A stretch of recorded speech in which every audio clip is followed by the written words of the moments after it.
Kalau soal warisan, kalian bertiga selalu punya waktu. Saat ayah butuh ditemani di rumah sakit, kenapa tak satu pun datang? Mereka terdiam. Malam itu, ayah mereka meninggal sendirian. Mereka pikir setelah pemakaman yang tersisa hanyalah urusan membagi harta. Sampai beberapa hari kemudian, sebuah surat terakhir dibacakan. Dan satu bagian di dalamnya membuat ketiganya sadar. Yang mereka kehilangan malam itu ternyata jauh lebih besar daripada warisan. Sebelum kita masuk ke ceritanya, coba tuliskan di kolom komentar kalian sedang menonton dari daerah mana saja. Dan jangan lupa like dan subscribe channel Ceritakan kalau kalian suka cerita seperti ini. Sekarang kita mulai ke ceritanya. 15 tahun sebelum malam ketika semuanya berubah, kehidupan keluarga Pratama masih terasa sederhana. Hendra Pratama adalah seorang pria yang sudah memasuki usia 60-an. Ia bukan orang yang suka berbicara panjang, tetapi hampir semua orang di lingkungan tempat tinggalnya mengenal dia sebagai orang yang bisa diandalkan. Selama puluhan tahun, Hendra mengelola sebuah bengkel furnitur kecil yang diwariskan dari ayahnya. Bengkel itu tidak besar, hanya sebuah bangunan sederhana di belakang rumah, dengan beberapa mesin kayu, meja kerja panjang, dan rak yang dipenuhi berbagai jenis peralatan. Tetapi dari tempat itulah Hendra membiayai keluarganya. Istrinya Ratna meninggal ketika ketiga anak mereka masih cukup muda. Anak pertama Raka saat itu berusia 26 tahun.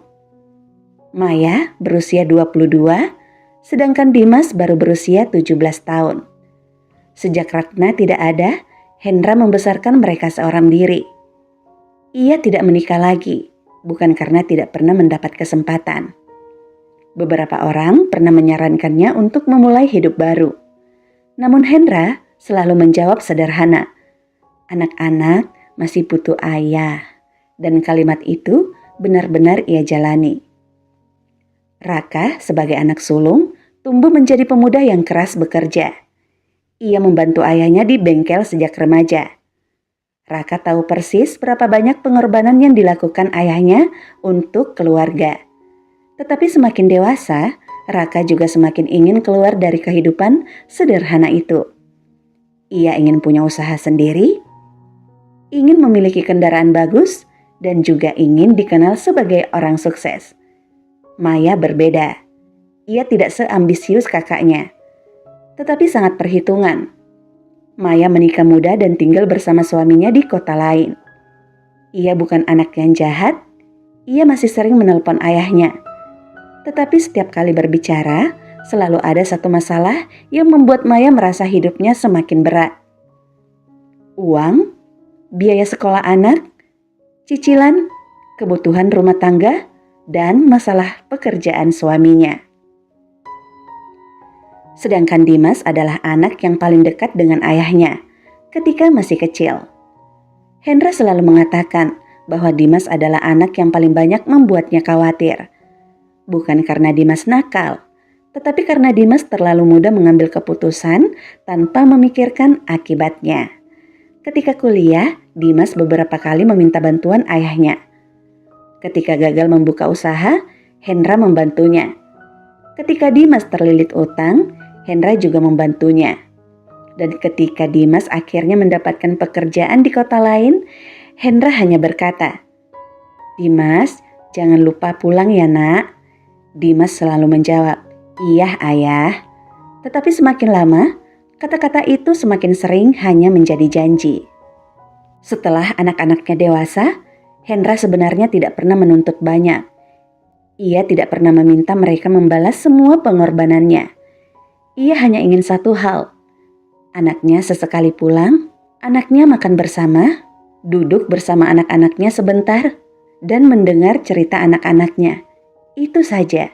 Namun kehidupan punya caranya sendiri untuk membuat orang dewasa semakin sibuk.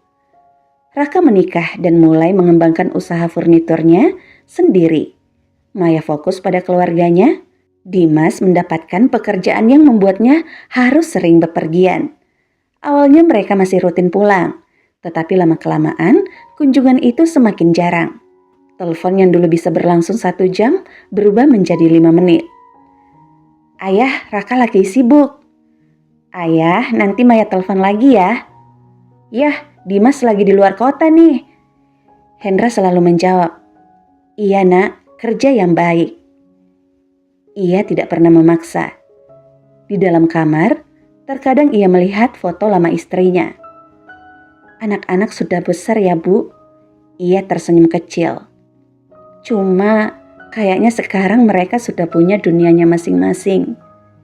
Hendra tidak tahu bahwa beberapa tahun kemudian dunia masing-masing anaknya justru akan membawa mereka kembali kepadanya. Bukan untuk merawatnya, tetapi untuk membicarakan apa yang akan mereka dapatkan setelah ia tidak ada. Semuanya bermula ketika Hendra memutuskan untuk berhenti bekerja di bengkel. Usianya sudah terlalu tua untuk mengangkat papan kayu setiap hari. Raka adalah orang yang pertama yang datang, namun bukan untuk menyuruh ayahnya beristirahat. Ia datang membawa sebuah usulan.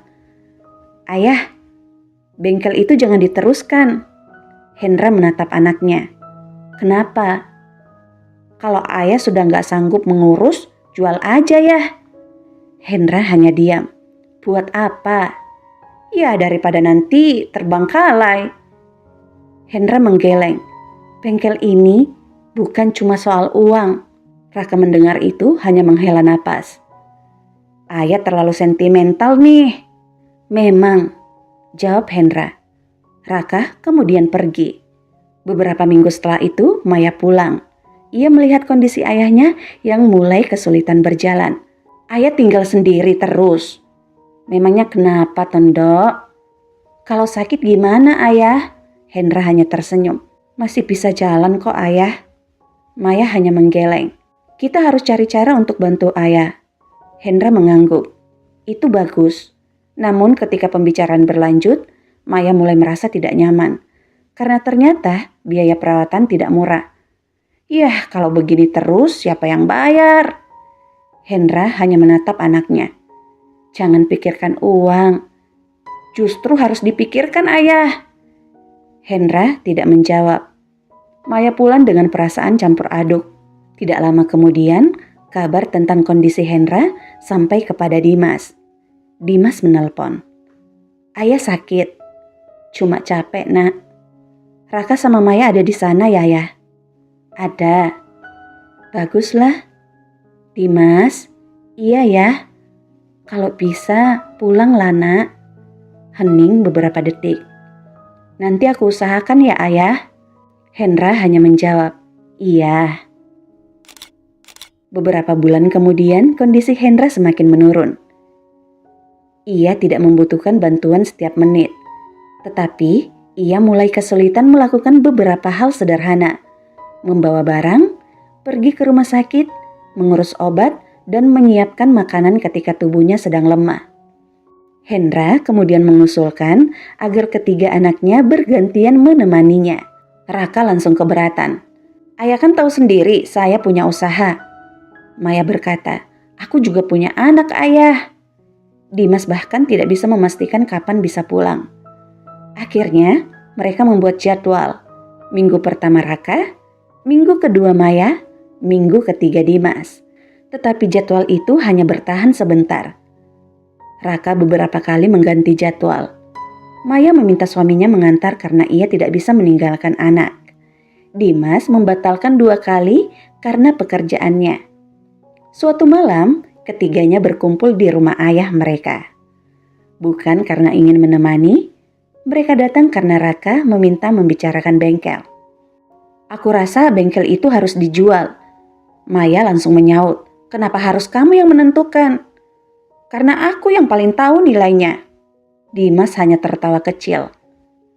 Hah, paling tahu atau paling pengen dapat bagian?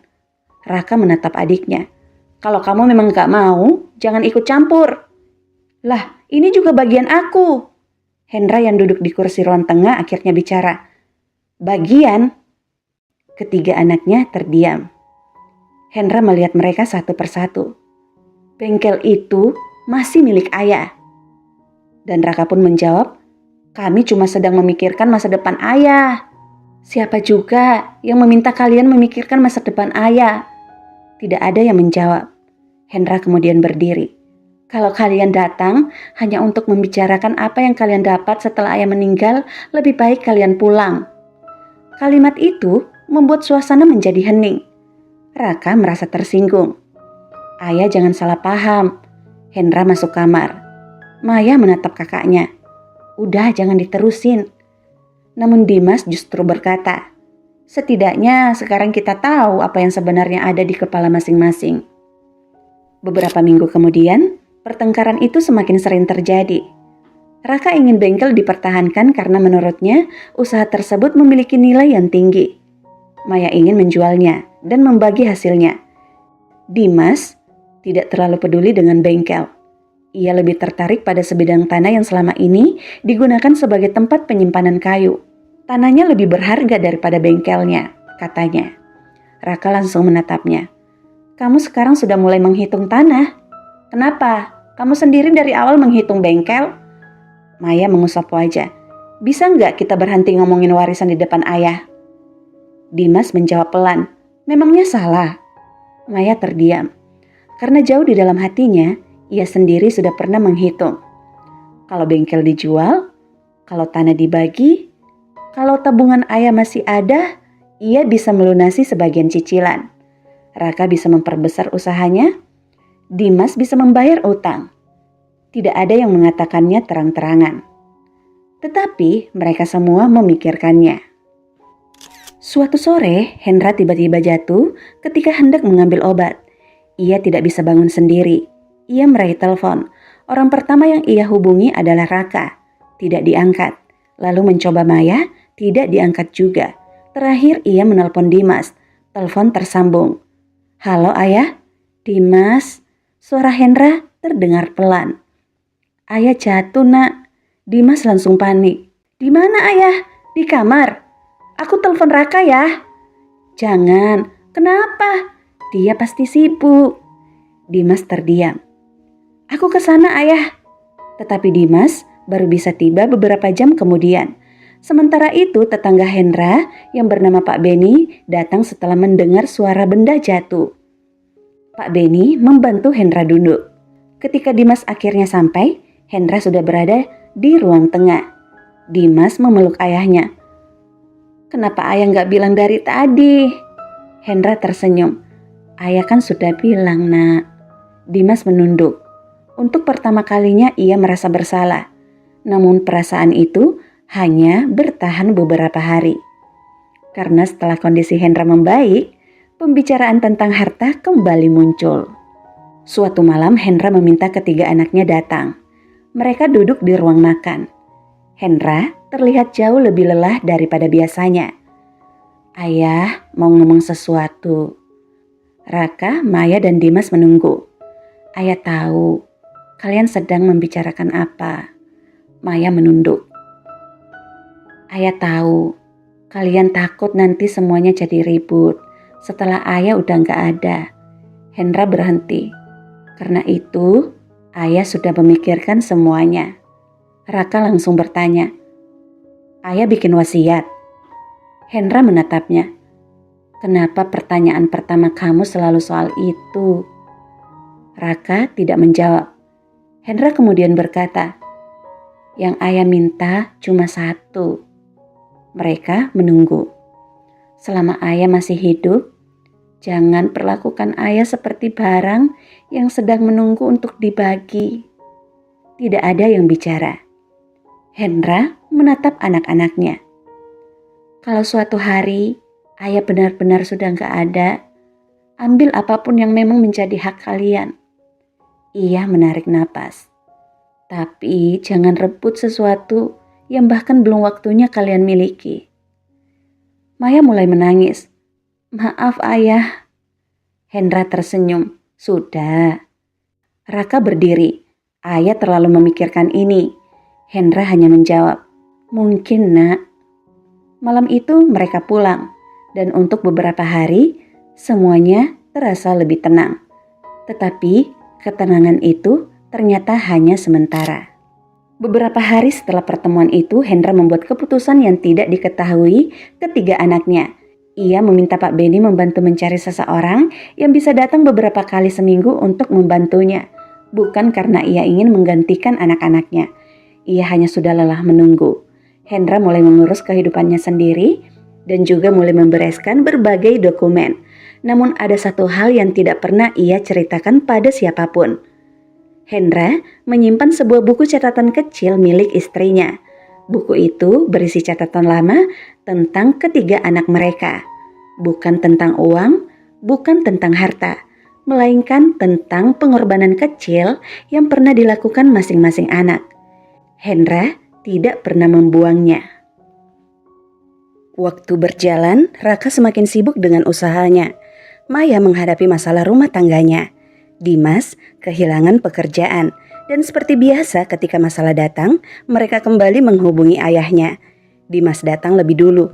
"Ayah, aku butuh bantuan." Hendra tidak bertanya banyak. "Berapa?" Dimas menyebut jumlahnya. Hendra membuka laci. Ia memberikan uang yang diminta. Dimas pun terdiam. "Terima kasih ya ayah." Hendra hanya mengangguk. "Jangan ulangi lagi kesalahan yang sama." Dimas mengangguk. Namun sebelum pergi, ia melihat meja ayahnya. Ada 3 amplop, masing-masing bertuliskan nama mereka. "Ini apa ya?" Hendra langsung mengambilnya. "Bukan apa-apa." Dimas penasaran. Tetapi ia tidak bertanya lagi. Beberapa minggu kemudian, Maya mendapat bantuan dari ayahnya. Raka bahkan pernah meminta ayahnya membantu menyelesaikan masalah usaha. Hendra pun tetap membantu. Tidak pernah sekalipun ia mengungkit bahwa anak-anaknya jarang datang. Ia hanya mengatakan, kalau memang bisa ayah bantu, ayah bantu. Ada beberapa hal kecil yang sebenarnya sudah menunjukkan bahwa Hendra sedang mempersiapkan sesuatu. Pertama, ia beberapa kali meminta Pak Beni datang untuk membantunya mengurus dokumen. Kedua, ia mulai memotret barang-barang lama di rumah. Ketiga, ia sering membuka buku catatan milik Ratna. Keempat, ia pernah berkata kepada Pak Beni, kalau nanti anak-anak datang mencari sesuatu, kasih mereka semua. Pak Beni bertanya, "Semua?" Hendra mengangguk, "Jangan ada yang disembunyikan." Dan yang terakhir, Hendra sempat bertanya kepada notaris keluarganya, kalau seseorang mendapatkan haknya, apakah dia tetap bisa kehilangan sesuatu yang lebih penting? Notaris itu menjawab, "Bisa, Pak." Hendra tersenyum pahit. Mungkin itu yang paling saya takutkan. Beberapa bulan kemudian kondisi Hendra memburuk. Raka datang setelah menerima kabar dari Pak Beni. Maya pun menyusul, Dimas juga pulang. Untuk pertama kalinya setelah sekian lama, ketiga anak itu duduk bersama di ruang yang sama tanpa membicarakan pembagian harta. Hendra terlihat lemah. Ia memandang mereka. Sudah lama kita tidak duduk seperti ini. Maya menggenggam tangannya. "Maaf ayah." Hendra hanya tersenyum. Raka berkata, "Setelah ayah sembuh, kita pergi makan ya ya." Hendra menatapnya. "Kamu masih suka janji nak." Raka tersenyum kecil. "Yang ini serius ayah." Dimas hanya tertawa pelan. "Kalau ayah sembuh, kita makan di tempat yang ayah suka ya." Hendra hanya mengangguk. "Boleh." Itu menjadi percakapan terakhir mereka bertiga dengan ayahnya dalam keadaan sadar penuh. Beberapa hari kemudian, Hendra meninggal dunia. Tidak ada kejadian dramatis. Tidak ada adegan yang berlebihan, hanya sebuah kamar yang tiba-tiba terasa terlalu sunyi. Dan 3 anaknya yang mendadak menyadari bahwa seseorang yang selama ini mereka anggap akan selalu ada, ternyata bisa benar-benar pergi. Pemakaman selesai, hari berikutnya ketiganya berkumpul bersama notaris keluarga. Mereka duduk berhadapan, Raka terlihat tegang. Maya beberapa kali menarik napas, Dimas menatap meja. Notaris membuka map. "Pak Hendra meninggalkan dokumen untuk kalian." Raka bertanya, "Wasiat?" Notaris mengangguk, tapi bukan hanya itu.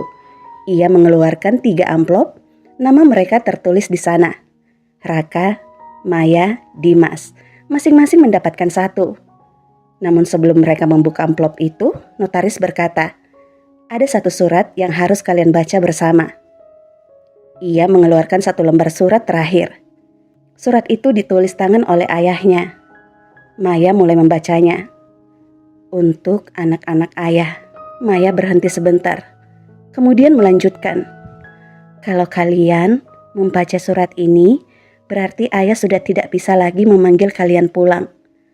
Ruangan menjadi sunyi. Maya mulai menangis. Raka menunduk. Dimas menggigit bibir. Maya melanjutkan.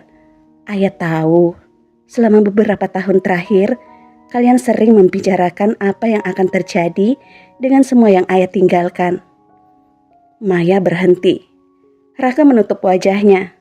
Tapi surat itu belum selesai. Ayah tidak marah. Kalimat itu justru membuat ketiganya semakin terpukul. Karena ayah juga pernah muda. Ayah juga pernah memikirkan uang. Ayah juga pernah takut kehilangan sesuatu. Maya menangis tanpa suara. Kemudian mereka sampai pada bagian yang tidak mereka duga. Hendra menulis bahwa selama bertahun-tahun ia sebenarnya menyimpan catatan tentang seluruh bantuan yang pernah diberikan kepada anak-anaknya. Bukan untuk menagih. Bukan untuk menghitung siapa yang paling banyak menerima. Tetapi karena ia takut suatu hari mereka akan saling menyalahkan. Dan ternyata sebagian besar uang yang selama ini mereka kira masih menjadi bagian dari kekayaan ayahnya sudah digunakan. Bukan untuk membeli aset baru, bukan untuk disimpan. Hendra telah menggunakannya untuk membantu mereka satu persatu. Utang Dimas, masalah usaha Raka, cicilan Maya, semuanya tercatat. Namun ada satu kalimat yang membuat mereka bertiga benar-benar terdiam. Kalau kalian selama ini mengira ayah menyimpan banyak harta untuk kalian, sebenarnya tidak. Mereka saling menatap. Raka bertanya kepada notaris, "Jadi apa yang tersisa, Pak?" Notaris tidak langsung menjawab. Ia menunjuk 3 amplop di depan mereka. "Buka dulu." Raka membuka amplopnya. Di dalam ada dokumen kepemilikan sebagian kecil bengkel. Maya membuka miliknya. Ada dokumen mengenai tabungan pendidikan untuk anak Maya yang selama ini diam-diam dibayar Hendra. Dimas membuka amplopnya. Di sana ada bukti bahwa sebagian hutang lama Dimas telah dilunasi ayahnya. Dimas langsung menatap notaris. "Ini kapan, Pak?" "Beberapa tahun yang lalu." Dimas menggeleng. "Nggak mungkin." Notaris menjawab. "Pak Hendra meminta semuanya dirahasiakan." Raka membaca dokumen di tangannya, kemudian ia berkata pelan, "Jadi, selama ini..." Ia tidak mampu melanjutkan. Maya menutup mulutnya. Mereka baru sadar, setiap kali mereka mengira ayah masih punya uang, sebenarnya uang itu sudah kembali kepada mereka dalam bentuk yang berbeda. Bukan sebagai warisan, tetapi sebagai bantuan ketika mereka sedang kesulitan.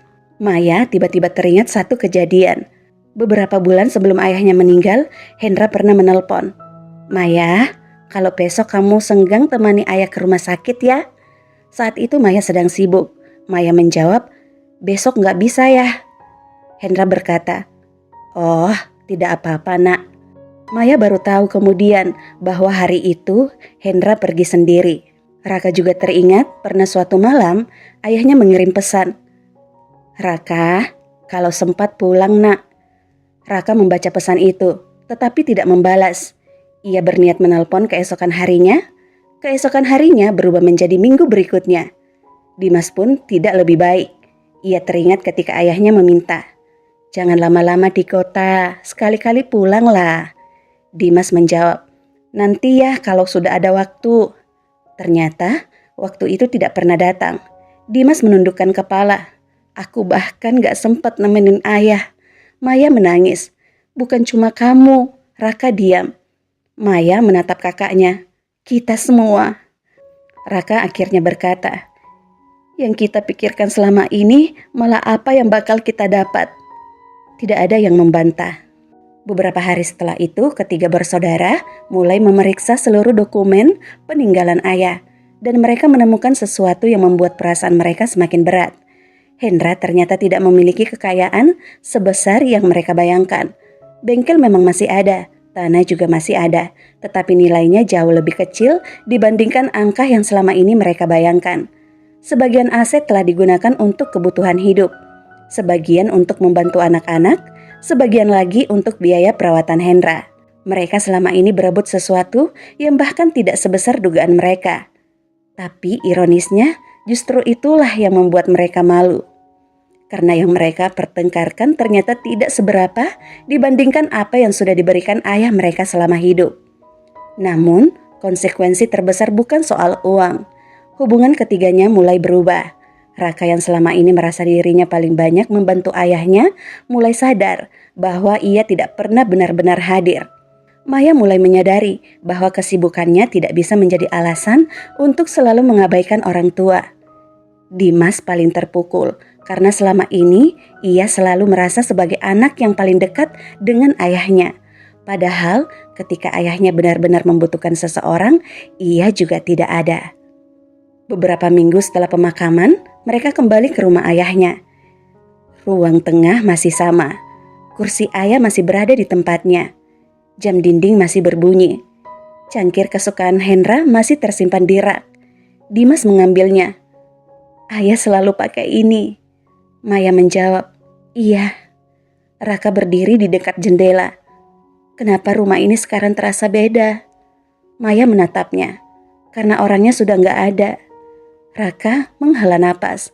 Kemudian ia berkata, maaf. Maya menatapnya, untuk apa? Untuk semuanya. Maya hanya terdiam. Dimas berkata, kita gak bisa mengulang waktu. Raka pun mengangguk. Tapi kita masih bisa berhenti saling menyalahkan, sambung Raka. Maya menatap dua saudaranya dan berhenti menghitung siapa yang dapat lebih banyak. Tidak ada yang menjawab, karena untuk pertama kalinya mereka tidak lagi melihat satu sama lain sebagai saingan. Mereka hanya 3 orang yang sedang duduk di rumah ayah mereka dan sama-sama berharap bisa memutar waktu. Notaris kemudian datang sekali lagi. Ia membawa satu benda yang belum pernah dibuka. Sebuah buku catatan kecil. Ini milik Pak Hendra. Maya membukanya. Halaman pertama berisi tulisan tangan Hendra. Tentang anak-anakku. Di dalamnya bukan daftar harta, bukan perhitungan hutang, melainkan kenangan. Tentang Raka yang dulu bekerja sampai tangannya terluka demi membantu ayah. Tentang Maya yang pernah menjual gelang pemberian ibunya untuk membayar kebutuhan keluarga ketika masih sekolah. Tentang Dimas yang ketika kecil pernah menunggu ayahnya pulang sampai tertidur di depan pintu. Ketiganya terdiam. Ternyata ayah mereka tidak pernah lupa. Bahkan ketika mereka berubah. Bahkan ketika mereka mulai sibuk. Dan bahkan ketika mereka mulai menghitung harta. Hendra masih mengingat versi anak-anaknya yang dulu. Di halaman terakhir ada satu kalimat. Maya membacanya dengan suara gemetar. Ayah tidak ingin kalian mengingat berapa banyak yang ayah tinggalkan. Ayah ingin kalian mengingat berapa banyak waktu yang sudah kalian lewatkan. Maya tidak sanggup melanjutkan. Raka mengambil buku itu. Ia membaca baris berikutnya. Kalau setelah ayah pergi, kalian masih saling berebut, berarti ayah gagal mengajarkan satu hal yang paling penting pada kalian. Dimas bertanya, apa? Raka melanjutkan kalimat terakhir. Bahwa keluarga bukan tentang siapa mendapat paling banyak. Keluarga adalah tentang siapa yang tetap tinggal ketika tidak ada lagi yang bisa didapat. Ruangan itu benar-benar sunyi. Tidak ada yang berbicara. Tidak ada yang membahas bengkel. Tidak ada yang membahas tanah. Tidak ada yang membahas uang. Untuk pertama kalinya, warisan itu terasa seperti sesuatu yang sangat kecil. Karena yang benar-benar mereka kehilangan tidak bisa dibagi 3, tidak bisa dijual, tidak bisa dikembalikan waktu bersama ayah mereka. Setelah hari itu, Raka mengambil keputusan untuk tidak menjual bengkel. Bukan karena bengkel itu sangat berharga, tetapi karena di sana ada sebagian hidup ayah mereka. Ia mulai menjalankannya kembali dengan cara yang lebih sederhana. Maya tetap mengurus keluarganya, namun setiap akhir pekan ia membawa anak-anaknya datang ke bengkel. Dimas juga mulai sering pulang, bukan karena masih ada yang bisa ia minta, tetapi karena sekarang ia tahu betapa mahal harga sebuah kesempatan untuk bertemu orang tua. Ketiganya tidak tiba-tiba menjadi keluarga sempurna. Mereka masih pernah berbeda pendapat, masih pernah berdebat, tetapi mereka tidak lagi menjadikan uang sebagai alasan untuk saling menjauh. Mereka akhirnya membagi peninggalan ayah sesuai hak masing-masing. Tidak ada yang mengambil lebih, tidak ada yang meminta tambahan, dan sebagian kecil bengkel disepakati untuk dipertahankan bersama, bukan sebagai investasi, melainkan sebagai tempat mereka bisa berkumpul. Setahun setelah Hendra meninggal, ketiga bersaudara itu berkumpul di bengkel. Anak-anak Maya bermain di halaman. Raka sedang memperbaiki sebuah kursi lama. Dimas membuat kopi. Maya duduk di kursi kerja ayahnya. Ia membuka buku catatan kecil yang masih mereka simpan. "Aku baru sadar sesuatu," katanya. Raka menoleh. "Apa, Maya?" "Dulu kita pikir ayah meninggalkan kita banyak barang." Dimas tersenyum kecil. "Padahal yang paling banyak justru kenangan." Raka berhenti bekerja. Mereka bertiga terdiam. Di dinding masih tergantung foto Hendra bersama Ratna. Foto itu sudah lama, tetapi senyum mereka masih terlihat jelas. Dimas berdiri dan membersihkan bingkai foto itu. "Ayah pasti ketawa lihat kita sekarang." Maya tersenyum sambil menahan air mata. "Kenapa?" "Karena dulu kita ribut soal warisan." Raka menjawab. "Sekarang kita malah takut kehilangan tempat ini." Maya menatap foto ayahnya. "Bukan tempatnya." Raka dan Dimas menoleh. Maya melanjutkan. "Yang kita takut kehilangan itu sebenarnya kesempatan untuk tetap menjadi keluarga."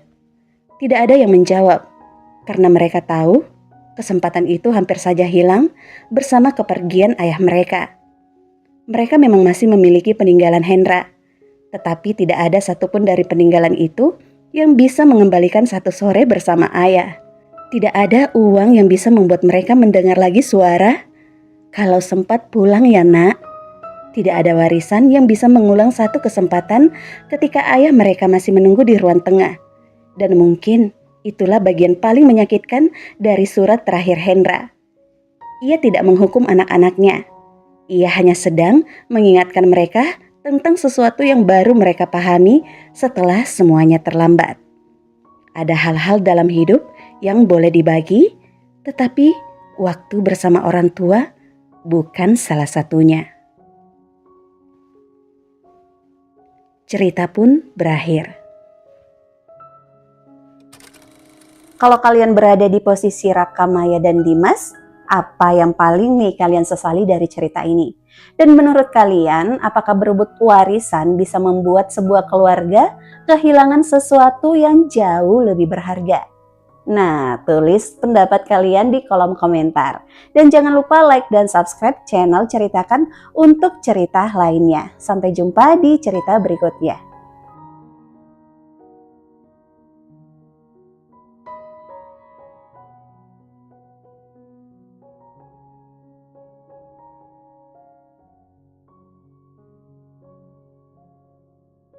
Kalau soal warisan,